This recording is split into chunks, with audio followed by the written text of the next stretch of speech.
evening. Welcome back to Celtic World Order podcast. As always, I'm Steve O'Matt. Celtic have defeated Sporting Lisbon away in a good performance.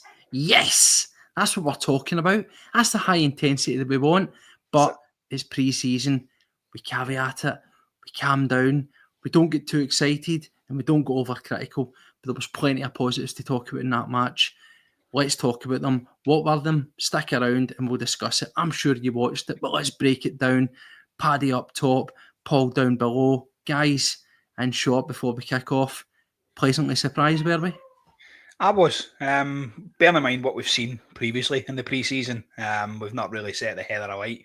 Tonight, looking at the team sheet, I thought, do you know what, that's a bit stronger. That's more about what we're kind of looking at going forward here. Defensively wise, I thought, it's still a bit short, but midfield to attack, I thought, yeah, this is positive. Plenty of goals in that team. And it was really nice to see, like you said, Steve, with the high intensity, the press, that was imminent for the start. You've seen it, the first 10 minutes, Celtic had them pinned, and that was good. That's what I want to see. Yourself, Paul, are you equally as impressed with what you saw there? I'm purring with enthusiasm here. There's still, obviously it's pre-season, there's still work to be done. But in terms of what we expected, I think we got that. Without Carter Vickers, we still look very much a kind of wee bit of a loss in the defensive side of things, but that'll come. The play that we had going forward was really nice. Nygren really looked the part, and there's a few other really good positives. And a win, so that's as much as we can ask for. That is it. Let's get ourselves in about it. Again, there's a few of you joining in. Get your thoughts in the chat. Let us know what you thought about it. The good, the bad, the indifferent, because let's be honest, not everything was perfect there. We're going to talk about some performances. It's just what we saw in the match there. Don't hang us for it. It's an opinion, right? We saw it with our eyes. I can't, what I'm talking about here, but we're looking forward to talking about it. And before we do, get involved with Celtic World Order, support the channel, hit the subscribe button. That costs you absolutely nothing, zero. It helps us out a lot, spreads the word. If you like it, give it a thumbs up, share it. You know the script by now. Get involved. If you want to donate to the channel, member section puts it all together, helps with equipment, helps with the platform, and we appreciate that. CW Pod 1888, so on and so forth. You know it by now. Get involved. So, boys, let's get down to business. I jumped on here earlier on. Again, you'll see I'm now in another temporary setup where I'm downstairs on the couch because that's just the way things go. Nothing is regular in the CW headquarters here at the moment, but we don't stop. We keep going. We make it happen. Good to see some of you coming in. Yeah, guys, as I say, I jumped on here. We had a wee look. Let's bring up the team again. We all know it by now, but it started, and as you say, guys, it looked a lot more like something that we were expecting. Give or take, the backline is, as we said, that's the bit where maybe a couple of things need to be addressed. Alistair Johnson still not in the mix there. You've got Ralston, we'll go on to him. We've got Murray again, we'll go on to him because a fairly decent showing. Scales and Tierney, the midfield, the forward line, it's looking a lot more like a Celtic starting 11 that you would kind of expect. Obviously, with Kuhn out there, obviously with Jota out, Forrest is the sort of easy one to slide back in, as is Maeda. They're the options that you were always going to get with, and that's how we kicked off. But guys, let's just start it off. It was bright, Paddy, as you say, right for the off. People getting in about it. I liked the tempo. You could tell that Sporting Lisbon, albeit not a fully 100% bona fide Sporting Lisbon team, they had a lot of good players in there. The game looked sharper. The levels looked better. And after the game against Australia, I was a wee bit concerned if Celtic were going to be able to suddenly lift themselves to that next level. But they did. Happy days. Yeah, listen, that's it. Sporting Lisbon, we knew this was going to be a test. We knew this was one of the harder games coming up, shall we say. Lovely to see a stadium all covered in hoops as well, may I add. That was very nice. I enjoyed that. But yeah, listen, the intensity for me was what it's all about. Brendan talks about that all the time. Every interview you see, he mentions the word intensity, and that's his thing, isn't it? So the first 10 minutes straight away, Ida pressing for the top, Jamesy Forrest cutting in, Nygren pressing, Diaz Maeda doing what he does, just running at folk and putting them under all sorts of pressure. Absolutely fantastic, and that's what I want to see going forward. That's the way we're going to progress. That's the way we're going to push, and teams don't like it when you press them high up the pitch. They really don't, especially teams like Sporting that play out for the back. And we put them under a hell of a lot of pressure in the first, I say 10 minutes. It was the first 20 minutes, if I'm being honest, without a chance, without them kind of breaking up and actually having any sort of an opportunity. The chances that they had were shots for outside the box. So, yeah, I'm more than happy with that. Really am. Yourself, Paul, do you pretty much in that? I'll be honest with you, I was a wee bit quite surprised. I was quite surprised. I know that we're looking more like a proper starting 11 for Celtic. You would probably expect that. We actually looked, there were some few guys that started to fade, and we'll talk about that. But I felt that surprising, the fitness levels, the going through the gears, it looked like it was there. And I'm quite surprised that in this still relatively, I guess you could say, early phase, there's still another over 2 weeks to go. It was good to see a lot of the team looking so fresh. Absolutely, yep. There was times during the game where the transition from defence into midfield and then straight forward into attack, and it wasn't just through the wings that we've predominantly known Celtic for being, especially last season. A lot of it was coming through the middle with Hatate, and Nygren had a couple of great kind of wee reverse passes and wee feints and dummies, and great passing all round, I thought. So, getting that result is really productive. It puts us in a good footing getting into this Newcastle game, and looking forward to seeing where the rest of the pre-season goes now, and hopefully no injuries as well. Exactly. That's the important thing. And so let's, we could sit down here and break it down minute by minute. We're not going to do that. I want to talk more about the performances. I want to talk about the individuals and what that maybe goes forward. Now, the one thing that I will say is let's not kid ourselves on. There's always that wee bit of fear that some of the board, Mr. Law, might be going, oh, look at that. There's no need for more players, right? But that's squad is... The Bart's getting them back in as they escape. But, taking the cobwebs.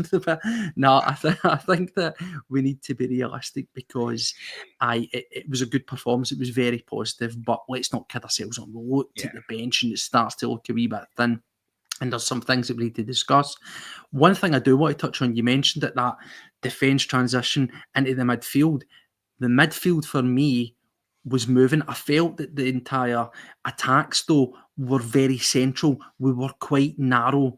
We know that we've got the pace of Maeda, and we know how direct Forrest can be, but a lot of it was really sort of central attacks. And then that'll beg the question about where do we go with the striker, because Adamida, I think, lay out right now, terrible. I've just got to say, again, I'm not saying we're not writing anybody off, but tonight, horrible. And I think we've got to look at it. But Paddy, that midfield, McGregor, Nygren and Hatate, it just flowed. And I'm going to throw it out here. Shoot me down if you want. Nygren is the player that people want Engels to be. Bold praise for such an early phase, but in my opinion, levels above. Yeah, when you said it when he first came in, Steve, you mentioned that he was a kind of Commons type player. Now, if you looked at that formation, the way it sat tonight, somebody mentioned it earlier on, I don't know who it was, they says it was like a kind of 4-2-3-1 essentially sitting in there, and that's what it looked like, because Nygren was coming right into the middle of the park and he was playing the kind of number 10 role. So the play was just linking up, and it freed up Hatate to do what he does and make the space, and he had loads of space every time Hatate got the ball. He had the time to look up and actually do something with the ball, and it's because Nygren was dragging players, McGregor was dragging players, so were the others. Do you know what I mean? And everybody around about, like you said, they were moving. It was a constantly moving cog in the team, and we've not seen that for a while, and it was really, really good to see. It's different. It's different, as we say, they're two different players. Now, I'm not going to sit here and whip Arne Engels. I'm not going to do it, but I will, again, based on the minutes of the guys on the field, everything that we say tonight, bear that in mind, it's opinion, right? Yeah. We're not saying it's going to be the status quo and they're not going to suddenly shock us. We want every player to prove us wrong or to kick on or whatever you want to call it. We want every guy that pulls on this top to do well, but we're looking at this in isolation tonight. And for me, and it's a big if, but if Hatate stays around and shows that energy and that buzzing, if Nygren continues the way he has been in the two sample sizes that we've got off him, Arne Engels is the one who's fallen there. He's the piece that has to fall in that midfield. And I think that's a bloody good thing. Not because I don't like Arne Engels, because I think it's real competition. It'll make people hungry. It'll prove a point. Paul, we're sitting here singing Nygren's praise. Ian's saying it there. Never gives the ball away, or very rarely. I can't remember my time. Quick feet, good energy, good eye for a pass. Yeah. He looks every bit the steal at what we got, didn't he?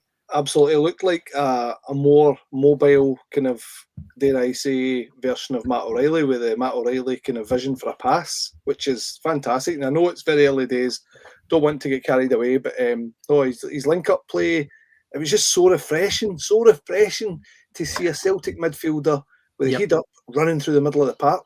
Looking for the whole for the last season, yeah. It was out to the wings, load it into the box, the same tactics, the same things. We now seem to have hopefully unearthed this new kind of way of attacking teams, which is the Celtic traditional way, through the wings, through the middle, whatever we can do.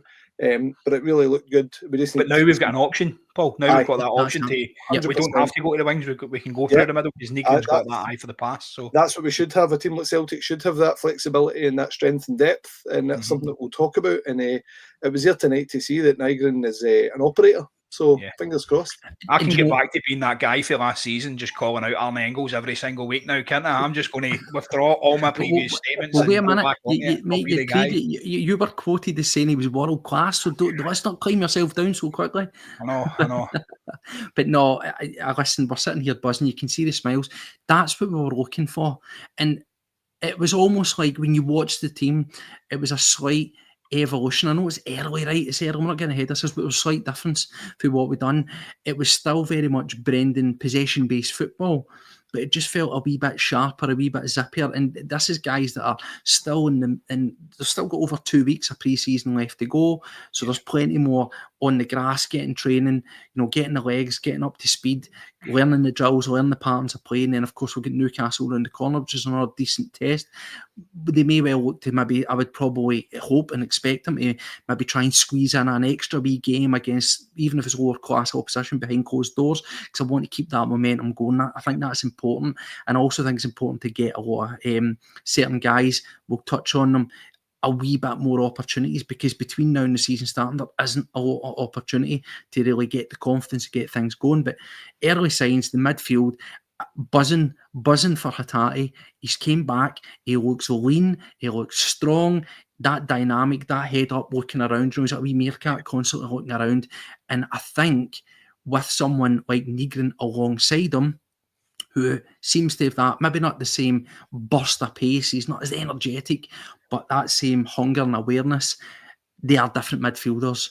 But again, I'll just bring it back to the styles, and certain teams you'll interchange the pieces. Paddy Engels, I think's a kind of continental, wants to cruise type of player, whereas Nygren is similar to the mould of Hatate. He wants to grab the ball, he wants to be direct, he wants to move forward, and that is what got us going. It was touch and go. We could have lost a few goals, but there was 1 or 2 opportunities that Sporting made a bit of an arse in the first half, but equally we were creating as well. Positive, good stuff. Yeah, listen, absolutely fantastic. And the guys in the chat seem to agree with us as well. Pat said there, he's called it out straight away, saying that Nygren will be player of the year this year. So listen, mate, see if he is. I've got loads of signed prints here about all different players. I will let you pick what one you want, and I'll send it to you personally if Nygren gets player of the year this year. I've called it right now. So giveaway. Mark that in your diary, big guy. That's it. That is it. And there's plenty of them there. But no, listen, for the midfield being absolutely buzzing, dynamic and stuff, let's talk about some of the other things that were changed around. The backline in particular. Now, we're just here again to call it as we see it. I text you in the group. I said this earlier on. I says, Kieran Tierney just looks so much more available and ready and dynamic than Taylor and Schlupp, what we've seen before. But I will caveat it. He looks tired. I was quite surprised. He started to fade. Now, I know that some folk have says blistering heat of Portugal, those water breaks, even the Portuguese guys were feeling it. But I just mean not necessarily from a heat exhaustion. I mean just mean from a legs perspective. Tierney still looks a wee bit behind. And again, it's imperative that we get him up to speed as quick as we can, because the options, guys, they're just no there. Do you know what I'm saying here, Paul? The options, the depth, it's Kieran Tierney or bust at this moment in time. But I was quite impressed. It was good to see him get through the game. Fantastic to see him getting through the game. Just to see him back in the hoops is brilliant, surreal.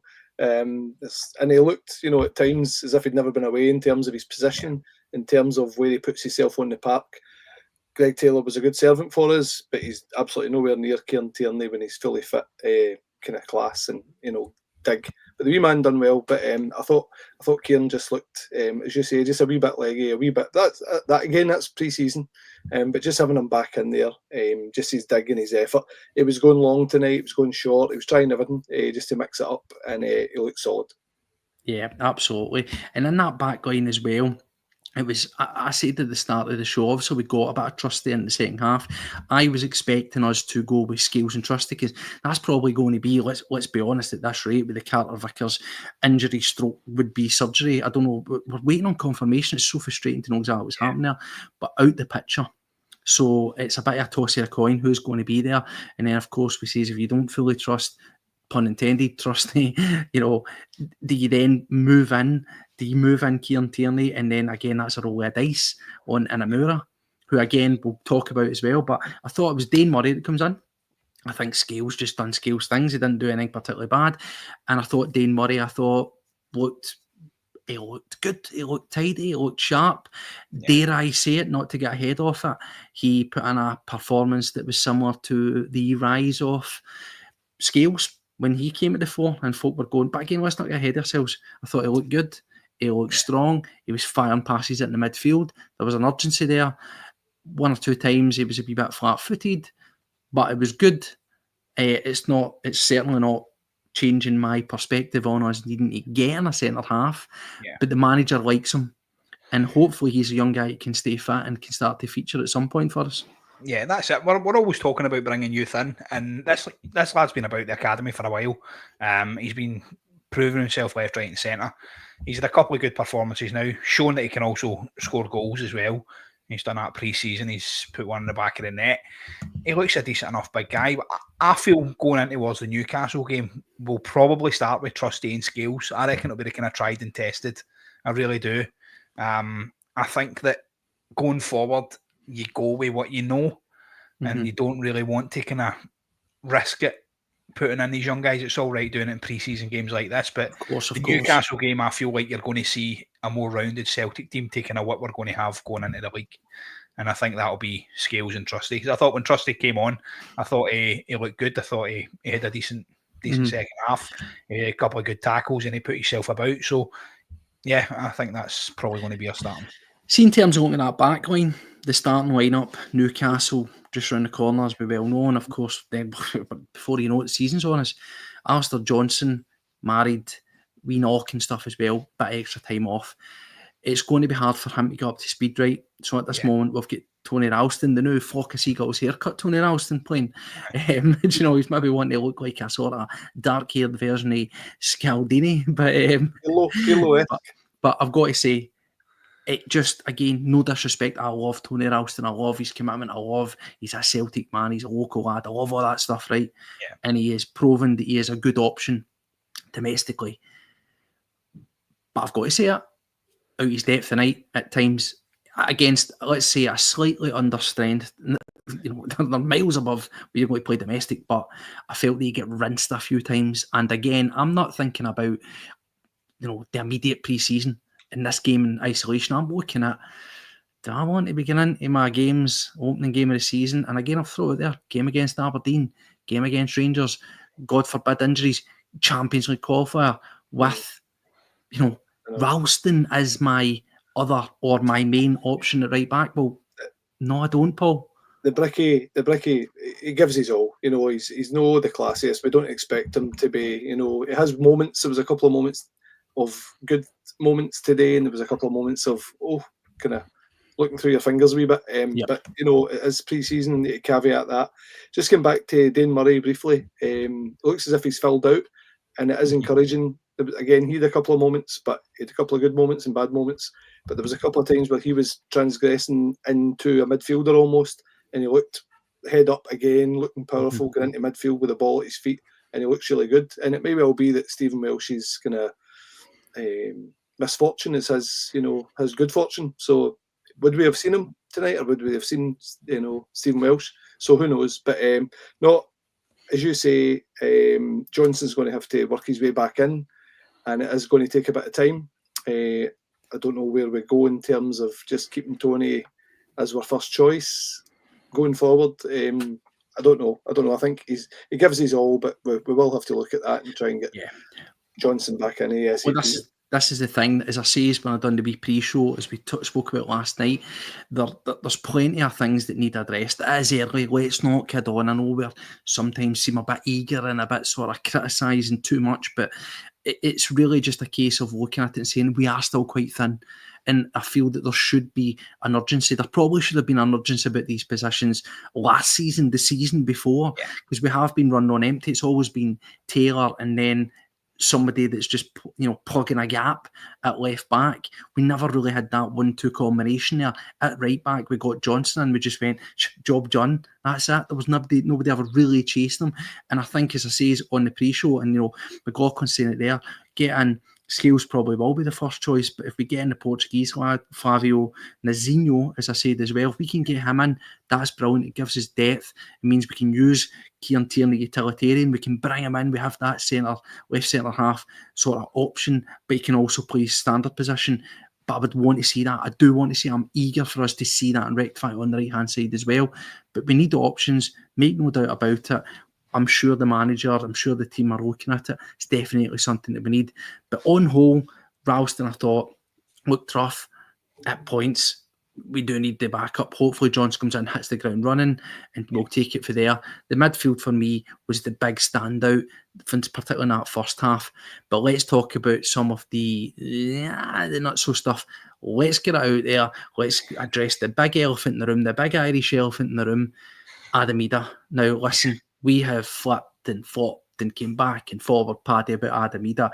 I was listening to some other pods previously. There's plenty, go and check them out. And I was listening to some stuff after that, and I cannot disagree with anything I've been hearing elsewhere. It lines up with my school of thought. I do still have genuine, real concerns about Adam Idah. Yes, his goals to minutes return is good statistically. Yes, factual. Some really good performances.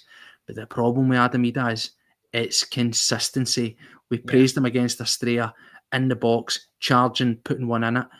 But by God, I tell you what, and I'm just using it, we'll get on to him, but Kenny comes on that second half, and holy moly, he done far more than Adam Idah did in his entire there. He looks slow, he looks callous. Yeah. Dare I say it, disinterested.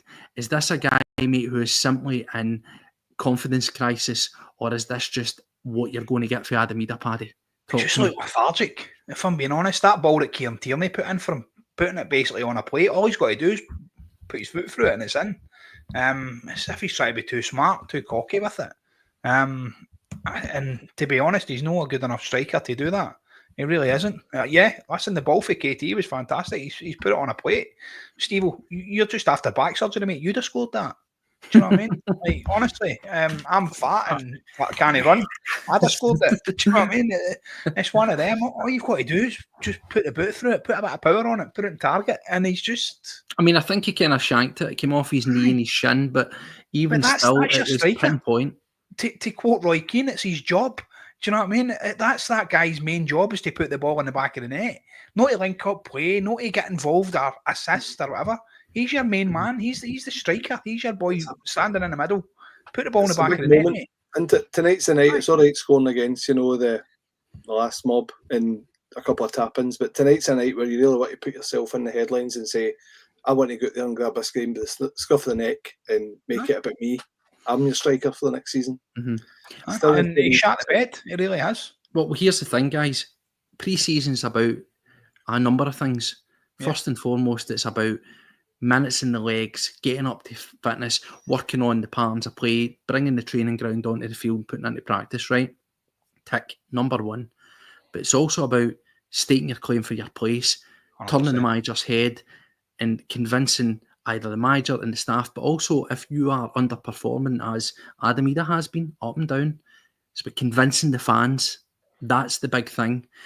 And I'm sorry, but as I said, even in the game against Australia, very low quality opposition.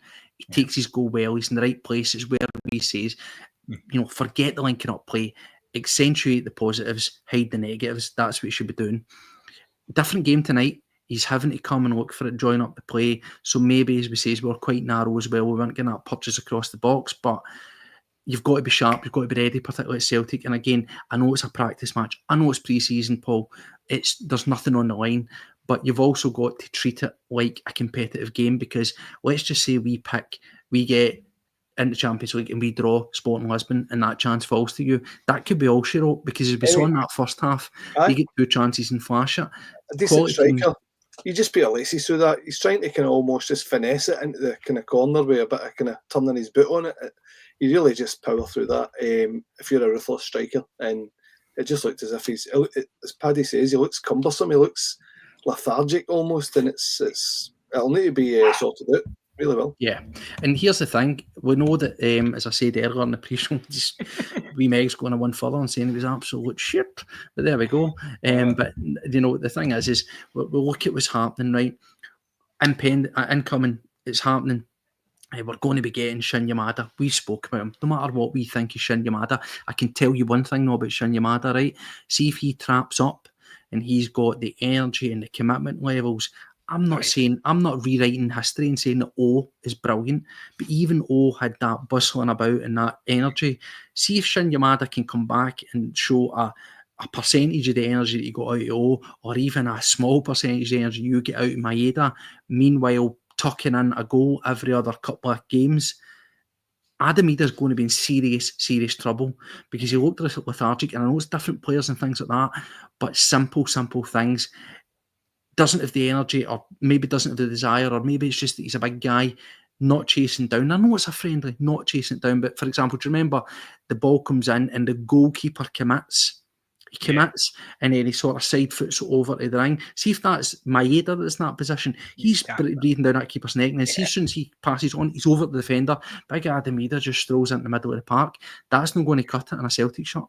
No, definitely not. And you'd say there, Steve, as well, but coming to kind of link up with the play at some points as well. And he did do that, and he got caught offside doing it a couple of times as well, like trying to kind of run back for standing in offside positions. You just, for me, it's not good enough. It's not what I want to see from my main striker. And like you said, when Johnny Kenny came on, he showed a bit more of desire, a bit more pace to actually get in behind him. I still do believe that Daiz Maeda should be playing through the middle, but then 100%, I agree. Very short on wingers for that left-hand side, so that's why we're struggling there. That's why we can't really play Dyson through the middle. Mm-hmm. I mean, this is the thing. See, when you bring it back to that, Maeda for me would be through the middle. I thought Dyson still looks quite sharp. It was good to see him sort of putting himself about and putting in a wee bit of the dig. And I like that about him. That's good. I want to keep that. But again, looking at it, Johnny Kenny. Now here's a guy, right? We've got Osmond in the door. We've obviously got Maeda. Still decision to be made about him being the main striker. I think if the incoming expected Balakwisha comes in, maybe one other, I think that starts to lighten up. And then once that happens, you're probably saying, Maeda straight through the middle, 100%. So I think that probably will happen once we start to get the other pieces in place. But you've got to be looking at, you've got Osman there, you have the form of Maeda, and you've got Johnny Kenny again, getting a chance and running about. Now, Johnny Kenny's probably looking at it and thinking, my tea's out, Shin Yamada's coming in the door, Maeda's here, Ida's here, we're maybe going to get another striker in.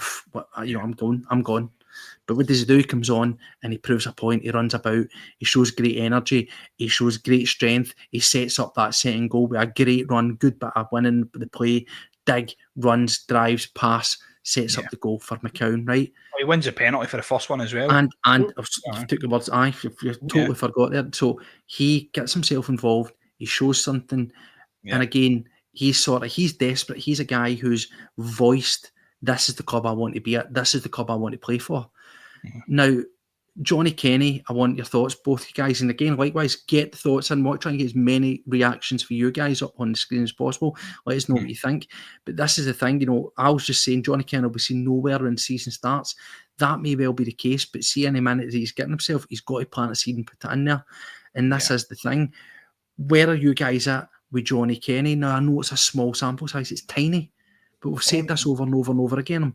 Every time he gets a chance, he shows something that's desire. He's showing a bit more. He's showing more. He's quite literally doing his talking on the park. He probably knows he's on a hiding to nothing. He might not be here, but he's actually giving us more food for thought than what he does.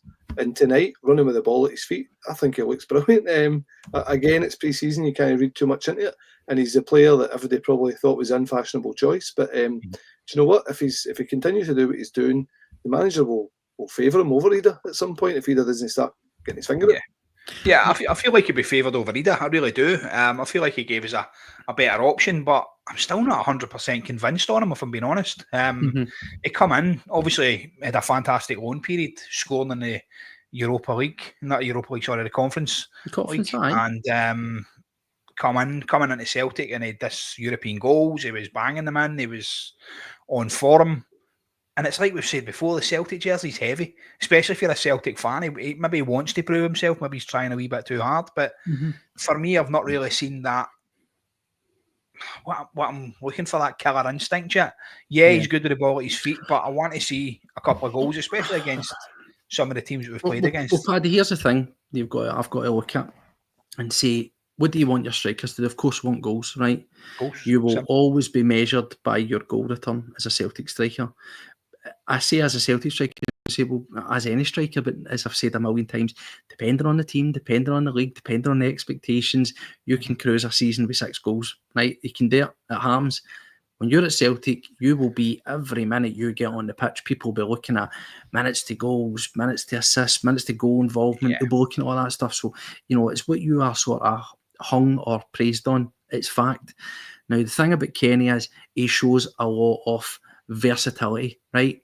Now, I am not saying that you suddenly fire him out in the wing, but I wouldn't be so quick to discard him and get rid of him, right? We've brought in Osmond. I've sang his praises. I've sang his praises because of his background. As I say, I'm a big fan, as you well know, Premier League 2, whether you like that or not.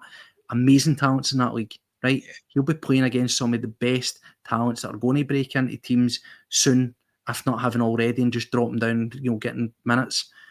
But you can't replicate the noise. You can't replicate the pressures of real life. But he's came for a good standing. But people are getting so excited about Osmond and what he could bring to the party. Why are we not getting excited about this guy, Johnny Kenny, and what he could bring if given a real genuine chance? Because, he comes to the League of Ireland, take it as you find it. Take it as you find it with the Conference League. But he's coming with probably more important goals that actually mean something, league position, Conference League position, than Osmond does. Yet we just go, it's Johnny Kenny, it's fine. So is there room to have him kept about? I know the squad's getting bloated, but just as an option, just as something extra. Like you said there, maybe an option on the wing for the assist. When he assisted Luke McCown, he's coming down the left-hand side and he looked quite comfortable on the ball, decent burst of pace and stuff like that. Possibly for putting Dyson through the middle. And that's one that maybe Dr. Tisdale can maybe have a wee look at and see about adjusting his positional sense. So, listen, if he's one that we're going to keep about the squad, I'm not one for just keeping players just in case. We know we need to trim the fat and stuff like that. And if a loan option does become available, then I think he will be loaned out. Yeah. Well, other names, Paul, sorry, if you anything further on he did well when he was out on loan at Shamrock. I watched the videos as we do, and we were discussing last night about watching videos, but it was obviously a vested interest because we knew that Kenny would probably come back. And the goals that he scored were decent. Left foot, right foot headers, and he was scoring in Europe as well. That's something that Osmond's not got in his kind of back catalogue. So, do you know what I mean? He's definitely got something about him, but we just need to explore as to whether it's going to be something that's going to be long term. Yeah, I mean, and speaking to other guys who are looking to try and win themselves a position, a permanent position in and around the first team, is going to be young Inamura. Now he comes on again. Got to say, follows up for where he left off, looks tidy, looks same thing with good range of passing, looked quite decent a couple of times aerial. One thing I would say is, just got to mention it, the one time he tried to go shoulder to shoulder and wrestle a guy with the ball, he get thrown to the ground with a crisp poke. So as we say, that's kind of the thing where we talk about that physicality, but that's something that can be worked upon, that's something that can be built upon. But I felt again, I know that you, Paul, were quite impressed with what you saw Inamura. Follow up on that, is he a guy who might just turn the head of Rodgers, who says, do you know what, I'm going to keep you about? It's his work rate. His work rate's the most impressive thing for me. Yes, he is very slight, as a lot of the Japanese players are, in terms of kind of physique, but he puts in an abundance of effort, which mixed with the fact that he clattered. He obviously went down a couple of times, but he got tore in as well, do you know? And for it being a pre-season friendly, he wasn't holding back, getting in top of players and trying to get the ball back off people. Really tenacious, and I like what I see so far. But we have to caveat it again and just wait and see how he progresses. But a great start. Yeah, I mean, yourself, is Anamura a guy that can stick about? As you say, it's just rumours now. But if we're looking at, Flavio Nazinho, Portugal unders guy, 3, maybe 4 million from him, it brings him down the pecking order again. But in a time where we are so thin and he's cost us next to nothing, you've got to say, why not? Listen, I like the look of the boy. I really do. I said the first couple of games as well. It just looks confident. It looks as if he's been there. He's just slotted straight into that team. There was a couple of points as well where he was kind of cut off for kind of going up the left wing. So he just cut inside as well and passed the ball straight into the middle of the park. And that's not something we've normally seen for Greg Taylor and stuff like that. Greg would have played the ball backwards, but he seemed to always put the ball forward. He wants to move forward. He wants to keep the ball going that way. And that for me was positive. That's nice to see, and that's what I want. I want my left backs and my right backs to be pushing forward a lot and making a lot of forward movement. So yeah, for me, listen, young boys got movement. You're speaking my language here, mate. No more backwards. See that backwards stuff that last season the manager referred to as resetting the point of the attack. I don't want to hear that again. I love that. You can reset in the middle of the park. Exactly. Yeah. I love that. I love that. So there was a couple of other guys that came on. Again, we're just talking about people whose futures might be questionable. We spoke about wingers, spoke about lack thereof. I discussed Yang briefly. I discussed Yang's future briefly, and of course you were putting in, Paddy, with some sort of funnies, if you will. Where are you boys at with Yang? Because as we say, we want to add undoubted quality. Norwich supposed to be interested in a couple other clubs as well. But is Yang, we're talking about Anamura, is Yang a guy who is also somebody worth keeping about, or could you upgrade on him quickly? I'll jump in on it first of all. Like you said, Norwich were interested, so I kind of joked to say, if Norwich want him, it's 9 million. Claw back that Adam Ida money. But yeah, listen, Yang's one of the players I think that Brendan believes in. Brendan's gave him a chance so many times, and if you think back to kind of near enough the end of last season when his girlfriend was over, the amount of games that he had, and he was unplayable. Everybody was talking about joining the Yang gang, and we were all well impressed with this wee guy, how he was keeping Nicholas Kuhn out of the squad and stuff like that. It was absolutely fantastic. It was really good to see. I think there is, I took that old cliche in it, there's a player in there. There is a player there. There is a really good player there. I really do. I really think there is a decent enough player in there. He's got a bit of skill about him. He drives. Like you've seen it there as well. He's driving for the byline. He puts the ball past the boy and tries to get it across, wins as a corner. I think he's direct. I don't think you're going to get a lot of goals out of him. And that's something. The question is, Paddy, we've sat here and spoke about, we're not trying to sell these guys, but when there was the links to the Engels, so on and so forth, they're like, I would take about it. When it's such a low-cost guy like Yang, does that mean that there's more a propensity to keep holding him? I want to keep holding him and see how it works out because he didn't cost that much? Yeah. Or do you sometimes just go, the question is he Champions League ready? Is he Europe ready? Is he game-changing ready week in, week out? That's the question. I think he gives you an option. I think it changes the dynamic of games. I think he's one of these players that he's unpredictable. He doesn't know what he's going to do next. So how's the defender going to know what he's going to do next? He's one of the kind of guys. He's not like Louis Palmer. Do you know what I mean? Louis Palmer cut back all the time. Yang can cut back, but he also drives for the byline.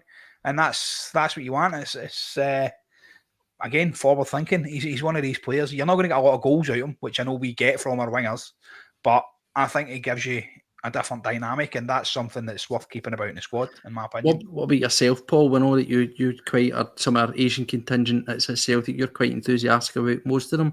And certainly keep my eyes on that sort of side of football and stuff. Yang, and I'll throw in, just brought up here for Thomas Burns. Yang first and foremost, but then afterwards, what are you talking about, Tellio? I know. That's another discussion yet to be, discussed with Tellio's involvement as well. But Yang has that ability to kind of potentially give us the unknown. Now, we've seen him during the season last year. It really is the case that if he doesn't do it this season, then we know what's going to happen, come January. If he doesn't, if he gets chances and he's not performing, then I think give him till January. That would be what I would do. There is options there elsewhere if other clubs are still sniffing about him. However, as you say, Paddy, Rodgers seems to like him and want to develop him and try and instill some confidence into him, which is great. Yeah.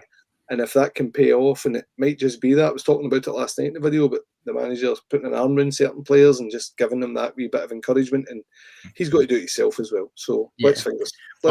Fingers crossed. It's safe to say the commenters are not quite in the Yang Gang.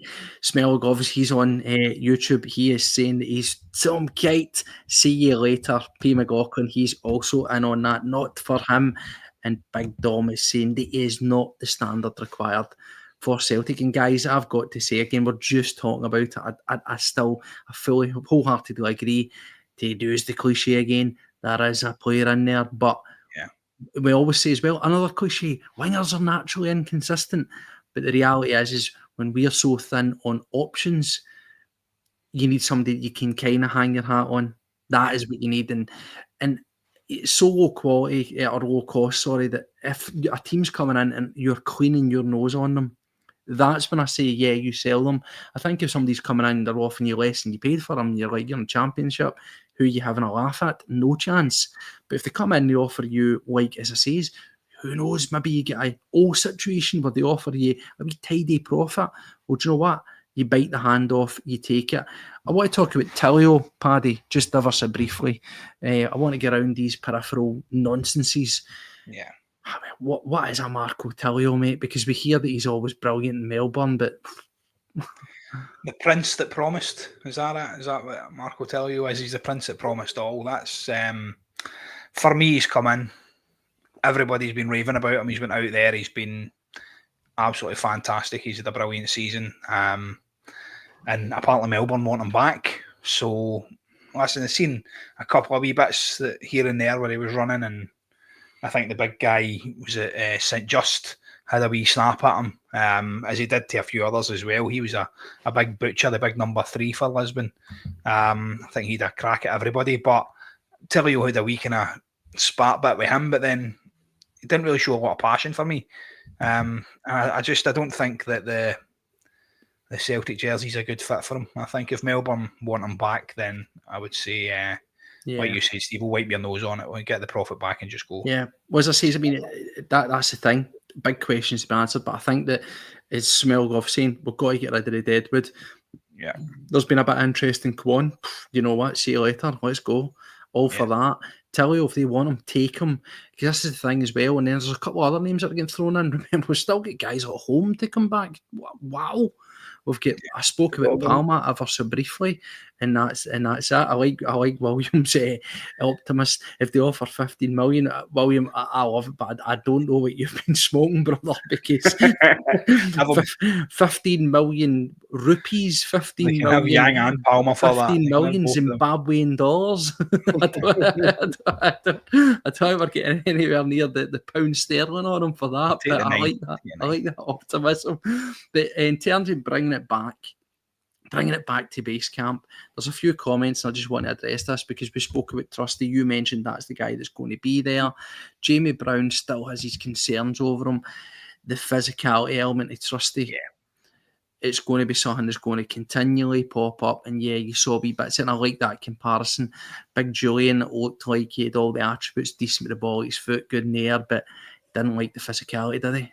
Nah, again, round about that 7 million mark, wasn't it? Julian was 7 million, Trusty was 6 million.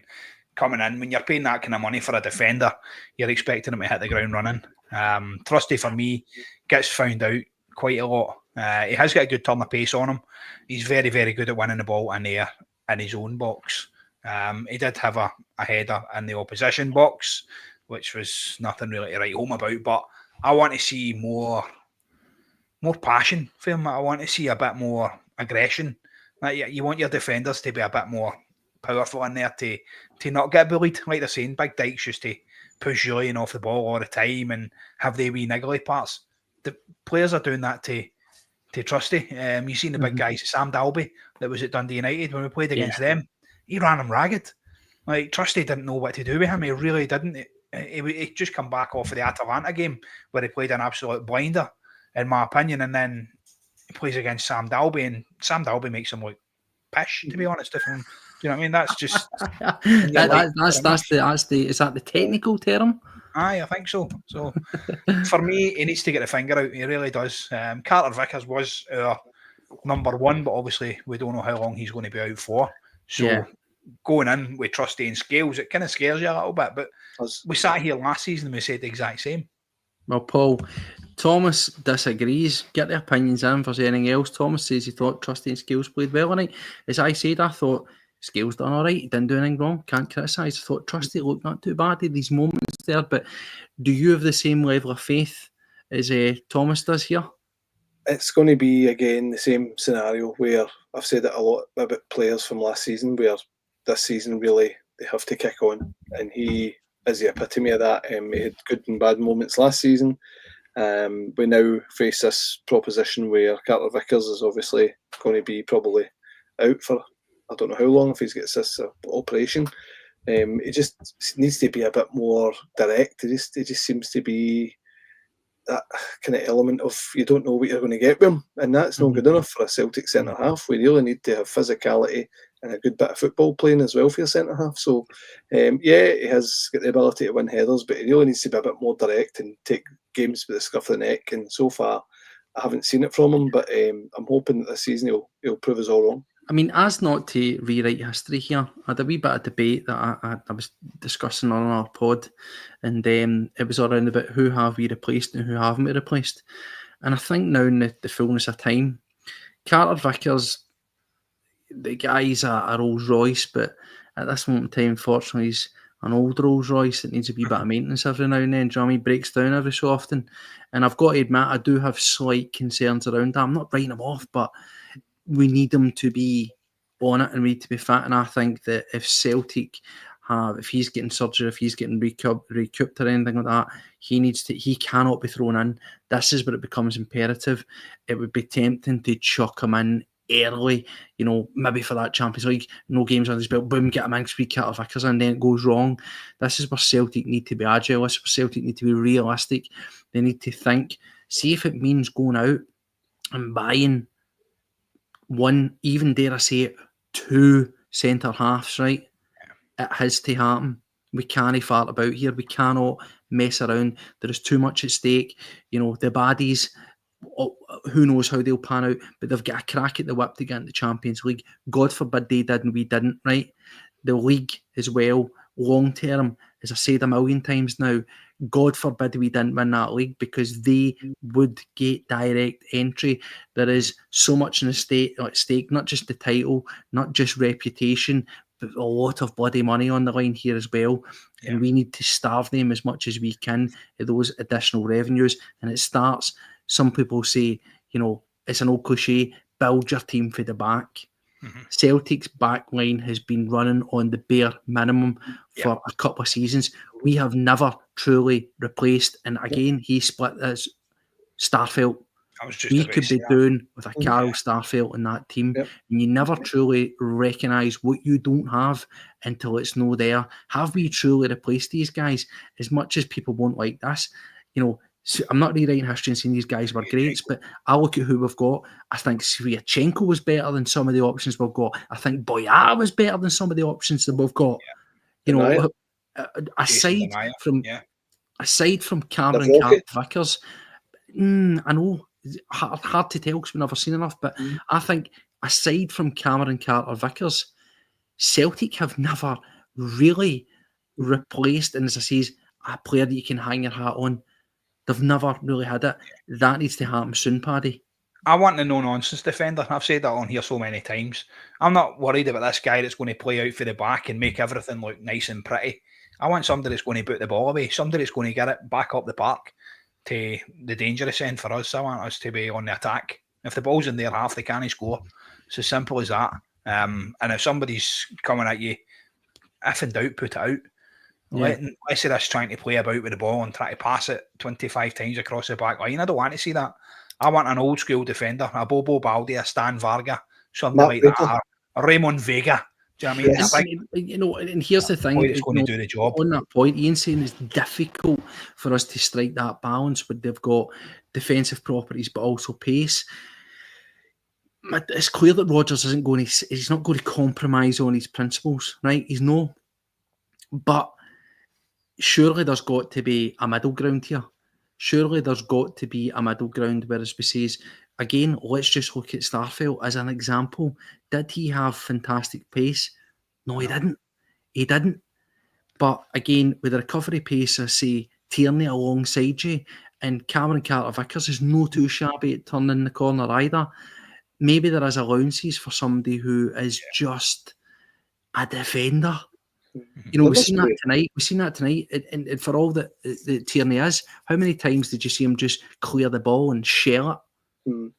There must be players out there that obviously fit that mould, and that's exactly what we're looking for. You know, just another Mark Reaper, another Johan Mjällby. You know, you could go. The list is endless. The centre halves that we used to have that has done the basics of defending and with a good bit of class about them. But they weren't, you know, goal scorers as such. We just need to find that kind of centre half. If we're going to go into the market between now and the next couple of weeks, we need to bring somebody in that's you know, no nonsense, but will bolster what we've got. And at the moment, it doesn't fill you with confidence. When Carter-Vickers didn't play in games last season, in the season before, there was times where we just didn't look like a football team. We didn't look as if we were joined up. And then when he comes back in, we looked great. Well, just to bring it back, to sort of bring up and show what we've got here, again, this is, obviously we know that Jota is a long-term absence. We've got Johnson to come in here. That's essentially pretty much the pool that we've got to pull from there, right? There's a lot of youth in there. I like the look of the young boy Ewer, for example. You know, there's some positives there. But to yourself, boys, Paddy, the big question is, how many are Champions League ready, let alone league ready? Jesus. I think looking at our midfield, I'm quite happy. Looking at our forward line, other than Ida, I'm quite happy. Schmeichel, again, world-class goalkeeper, but I have a little bit of doubt about him after some performances last season. I think Sinisalo deserves a bit of a start. I think he should get a bit of a run in the team. Defensively wise, it doesn't fill me with optimism at all. You know, like you say, Tony Ralston's a great servant for the club. He's a great ambassador for the club. Do you think it's to jump in there, Paddy? Do you think it's time now? We could argue the point that you know, at £6 million, Trusty might have been that bill. You know, we chucked, you know, over 10 million at Engels. We launched 9 million at Adamida. Yeah. People are saying it's hard to go and get a defender. Is it not maybe about time that Celtic go and get another? I know Julian didn't maybe pan out as folk expect, but you get what I'm getting at here. Yeah, 7, 8, 9 million pound defender and go and do it. Why not? Listen, if there's somebody out there that fills the credentials, then go get them. It's as simple as that. For me, I think you maybe watching the Euros, maybe watching the World Cup, something like that. Start watching more international games and let's see who ticks the boxes, who's out there. There's bound to be somebody that you get for a bit of a steal. But that's up to Celtic scouting. I don't know whether they've been looking at players for the positions. Said before, when it came to the transfer season, all we get linked with was people that used to play for Leicester or that were Irish. Is there anybody that fits the bill there that we can drag in? We tried Shane Duffy. We tried it. It didn't work. It's just one of the things. It's a position. Listen, we need to strengthen. We really do. We need a good, solid centre half in there. Somebody that's going to fill you with a bit of confidence going forward. And the ones that we have at the minute don't quite do that for me. Well, Paul, I want you to have clean sheet tonight. I want you, Paul, to have the final word on it. There's lots of good stuff. There's a lot of shout-outs for Dane Murray. Listen, I hope Dane Murray can be that breakout youth player that we want. I think he showed a good sort of signs tonight. The important thing for him is keep him fit. The manager likes what he sees. Keep him in the squad. They'll end up selling him. Keep him around, and if he's got the potential, keep it going. But I do think it's important. We have to be responsible about how we add. yes, early in that, I'll caveat it a million times. You must be fed up with that word caveat, sound the alarm. But the thing is, we're looking at it, we've got a good bit of the transfer window to go. But the hard facts at this moment in time are Celtic have put out, yes, shrewd business. Tierney's easily a £10 million player, free, brilliant. Negrin's probably about a £6 million player, cheap, yes, brilliant. Opportunistic, Osmond, a goal, and so on and so forth. But the reality is we've put over just over £2 million, and in the same amount of period, we've brought in about 25 million. We've released 3 kits, 3 goalkeeper kits, 3 training different variation colour ranges, a pre-season, a pre-match top, the Love Unites top, a pair of Sambas. There's a lot of bloody money coming in that door. You can understand why we need to start getting these guys in. Starting next week, I want to see Balakwisha and I want to see Shin Yamada. Absolute bare minimum in the door. Paul, when's it going to happen, mate? Just talking about the kits here, I'm just waiting patiently for the tracky top that Bobby Gillespie had on. Anyway, it's a topper. I'll be getting the money. I'll be the first in line. I hate you. I've seen it. I was like, no, just to round up. Yes, we spent money last season. Yes, we've been successful. Yes, we've still got the squad that we had, minus obviously a couple of players that are away, but we still have opportunities to reaffirm our dominance, which we must do, and that will only be done by really bolstering what we have. And what we have is a good squad, a great squad of players, but we really need to just fine-tune it. And I think we obviously do still need additions. So the next 2 weeks are pivotal. We have got a big increase in the quality of the games that we'll be playing. We'll learn even more about this squad as we get into the Newcastle game and beyond. Champions League qualifier, as I said last night, will be in topies before we know it. And what we've got at the moment does give you slight worries that we are still in development of this squad. But we just need to hold the line and progress and get some more players in and reaffirm our dominance. Yep. That's the thing. I think I said it earlier on in the day. I think Celtic, the way I would describe it is Celtic are sort of cruising. We're in that cruise control where we're doing just enough. We're like a very old and dependable diesel engine. You know what I mean? Where we keep ticking over. The parts are maybe a wee bit rusty. They need replaced, but we still power on. We've got enough power there. We've got enough to get the job done, but not enough to just completely excite you. And I think that's what we need to do. We need to go out there. We need to excite, as you rightly said, Paul. We spent the bones of 30 odd million, but remember, net spend, we were still in profit. It would be nice, wouldn't it, to go out there to retain your Hatate, to retain Arnott Engels, to retain the majority of the players that you want to see in that squad and supplement it to add in. I said it once, I'll say it again, I said it earlier on, talking about the striker situation just before we finish up.